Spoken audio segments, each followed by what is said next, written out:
So now let's move on to page 341. And here we deal with the characteristic of non-self. And we've talked about that a little bit before. In the Vedas, it talk about Atman as being a form, a soul, if you will, that is identical to, but a part of Brahman, the ultimate nature of all things. And so the Buddha said, I can't find this. And the criteria that you say are required for this, the thing like there being no parts, permanence, and so forth, I can't find those. There is no soul that I can identify. And so that's one of the key characteristics. And so he called it anatman, no soul, as a part of this. And so the characteristic of this is the topic here. So we're talking about things related to the 5 ascetics and some of the things they did as a part of their practice, as well as the first teaching, the first turning of the wheel.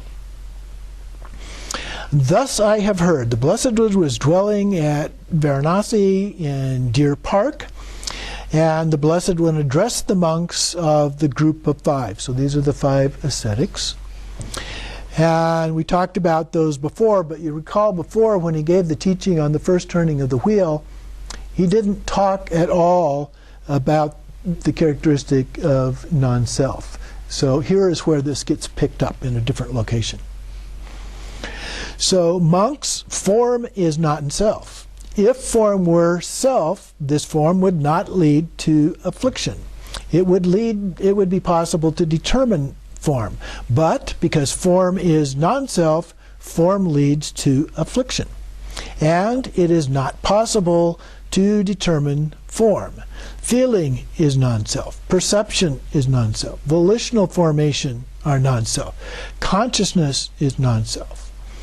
So each of those things from the aggregates are a part of self. Okay? If something has parts, it's not self.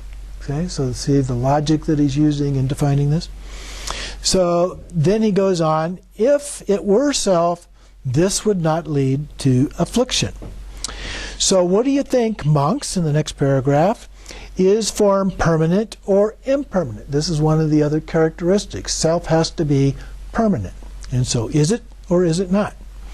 Impermanent, Venerable Sir, is what is impermanent suffering or happiness? Suffering, Venerable Sir.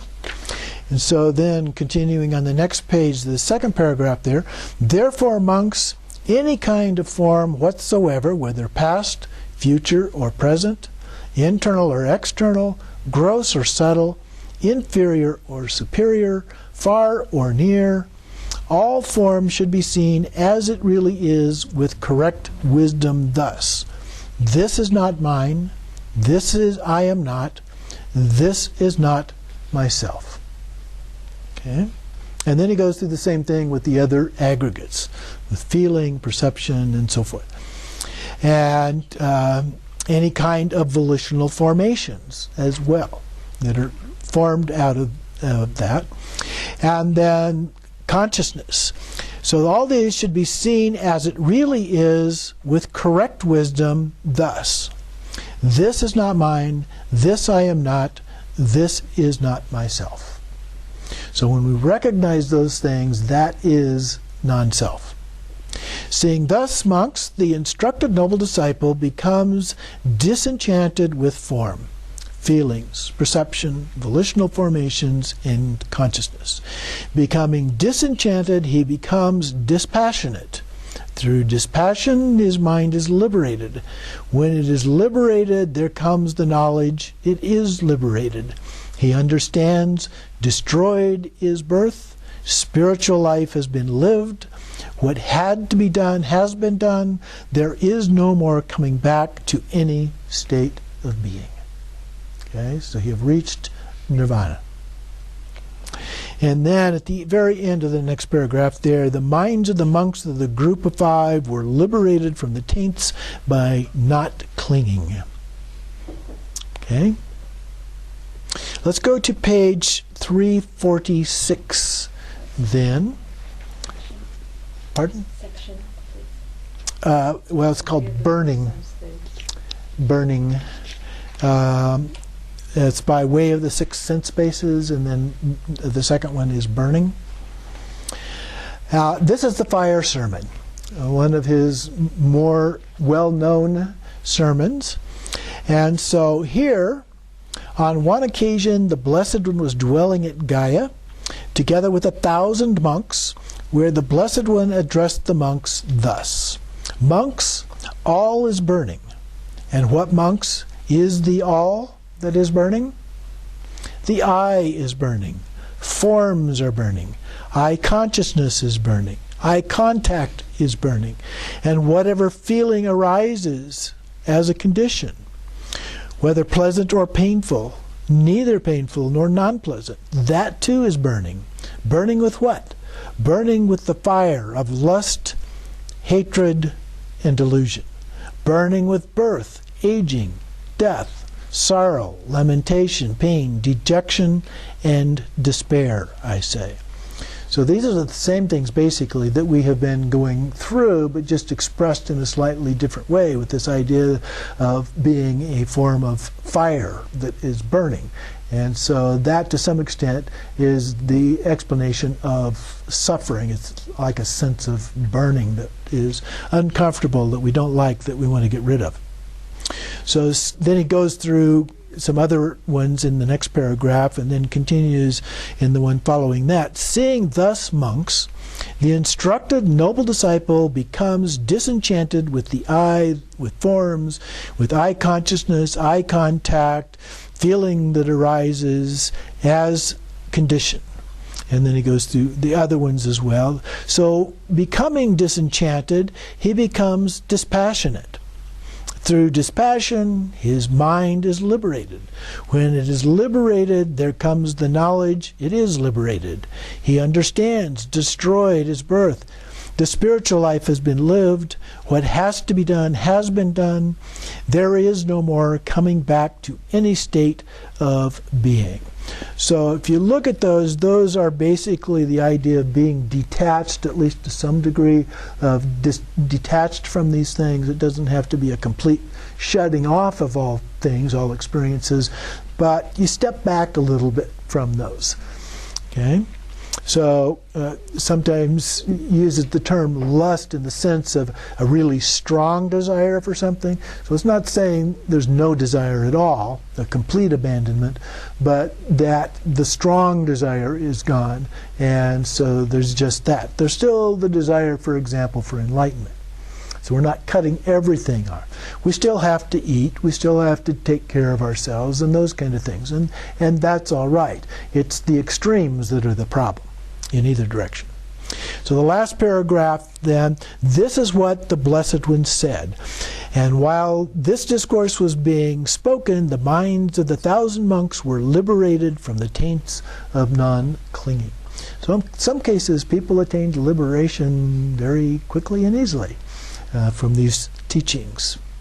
So now let's continue on to page 359. So we're jumping past a number of other things here to section 5, by way of the Four Noble Truths. And the first section, the truths of all Buddhas. So that this is an important one that we need to look at in a little bit more detail here. "Monks, whatever perfectly enlightened Buddhas in the past, fully awakened to things as they really are, all fully awakened to the Four Noble Truths as they really are. Whatever perfectly enlightened Buddhas in the future will fully awaken to things as they really are. All will fully awaken to the Four Noble Truths as they really are. Whatever perfectly enlightened Buddhas at present have fully awakened to things as they really are, all have fully awakened to the Four Noble Truths as they really are." So all Buddhas, past, present, and future, all awakened to the Four Noble Truths. What are those four? The Noble Truth of suffering, the origin of suffering, the cessation of suffering, the way leading to the cessation of suffering. And then in the next paragraph, therefore, monks, an exertion should be made to understand. Okay, so it's going to take some effort to do this, but we need to make that effort. Here, this comes across as somewhat all-pervasive, but in other teachings, we have to kind of look for the bits and pieces of this to kind of pull those together. In the next one we're going to look at is C, a handful of leaves, on page 360. So on one occasion, the Blessed One took up a few simsapa leaves in his hand and addressed the monks thus. What do you think, monks? Which is more numerous, these few leaves that I have taken up in my hand, or those in the grove ahead? Lots of leaves up there, so they reply, well, in the hand, just a few. In the grove, they are numerous. It sounds a little bit like some of the earliest sutras that we looked at. So too, monks, the things I have directly known but have not taught are numerous, while the things that I have taught are few. And why, monks, have I not taught those many things? Because they are without benefit. So we don't have to know everything. We just have to know those that are relevant. So those that are without benefit, irrelevant to the fundamentals of the spiritual life, and that do not lead to disenchantment, dispassion, cessation, to peace, to direct knowledge, to enlightenment, to nirvana. Therefore, I have not taught them. And what have I taught? Well, to put it simply, the Four Noble Truths. Okay? So there are cases where somebody comes to him and asks, well, why haven't you taught about this? Or why haven't you taught about this? So this is kind of the explanation. You don't need to understand all of those things. So then we're going to go to page 364. And this is the category called the goal of wisdom. And the first one, what is nirvana? And it's most commonly the word used for it is one of peace, but there are different forms or different words that are used to try and express what that is. But as we were just looking at a few minutes ago, that can be hard to explain. So there's our understanding of it, and then there's the real thing. So on one occasion, the Venerable Shariputra was dwelling in Magadha at Nalakagama. Then a wanderer approached and asked a question, and it says, "Dear our friend Shariputra, it is said, nirvana, nirvana. What now is nirvana?" The destruction of lust, hatred, and delusion. This, friend, is called nirvana. So the three poisons and a sense of peace. But friend, there is a path. Is there a path? Yes, there is a path. And what is that? It is the Noble Eightfold Path. A simple answer. Let's go on to page 266. And here at the bottom, this is number 5, the two nirvana elements. And before here, this is the one that talked about the residue and without residue that we mentioned in the introduction. So starting with the second paragraph, with residue is one whose taints are destroyed, has lived the holy life, done what had to be done, laid down the burden, reached his own goal, utterly destroyed the fetters of existence, completely liberated. However, his 5 sense faculties remain unimpaired. He still experiences what is agreeable and disagreeable, feels pleasure and pain. And it is the destruction of lust, hatred, and delusion that is called the nirvana element with residue remaining. So not everything is totally gone at this point, as we saw before. In the next paragraph at the top of 367, talks about the element without residue. And here, starting in the third line, in this very life, all that is felt, not being delighted in, will become cool right here. So we've extinguished those fires that we talked about before. When the fires are gone, then everything is cool. In the next one, number 6 here, is the fire and the ocean. And here is the one where he talks about the noble silence. So first we have the wanderer Vachagota ask the Blessed One, does the Master hold any speculative view at all? A Vacha speculative view is something that the Tathagata has put away.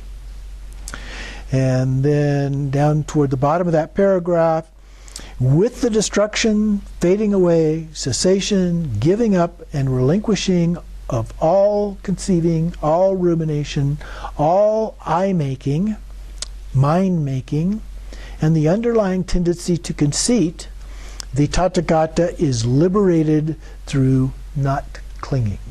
So he's giving us a list of some things not to cling to there. When a monk's mind is liberated thus, Master Gautama, where is he reborn? Is reborn does not apply. Then he is not reborn. He is not reborn does not apply. Then is he reborn and not reborn? Both reborn and not reborn does not apply. And so these are the noble silence things. And then goes on with neither reborn nor not reborn. And then he goes through these over again a number of times there. And then we continue on page 368, paragraph 18 at the top of the page there, second line. For this Dharma Vacha is profound, hard to see and hard to understand, peaceful and sublime, unattainable by mere reasoning. Now the reasoning is helpful in the beginning, but eventually we have to let go of that. It's subtle, to be experienced by the wise. It is hard for you to understand it when you hold another view.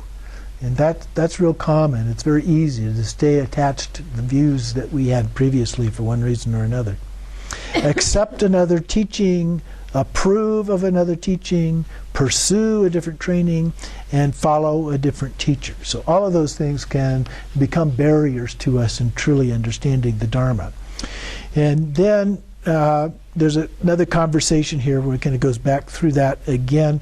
But down toward the bottom of that section, number 19, if someone were to ask you, Vijana, what that fire before you was extinguished, to what direction did it go, to the east, the west, the north, or the south, what would you answer?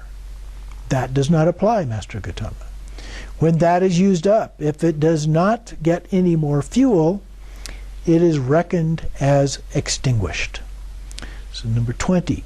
So too, Vijana, the Tathagata has abandoned that form by which one describing the Tathagata might describe him.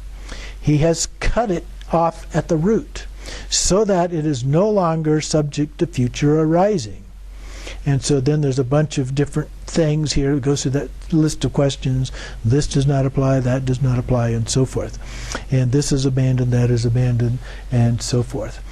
And so then on the top of the next page, which would be the bottom of that paragraph 20, he again says it's been cut off at the root, so it is no longer subject to future arising. So that is the way that all of these things are said to be done. And through the Noble Eightfold Path, we arrive at that conclusion with respect to all of these different aspects or elements that are typically a part of our understanding, but which he's basically saying aren't really relevant to nirvana per se, okay, to peace. So that will conclude our things for today.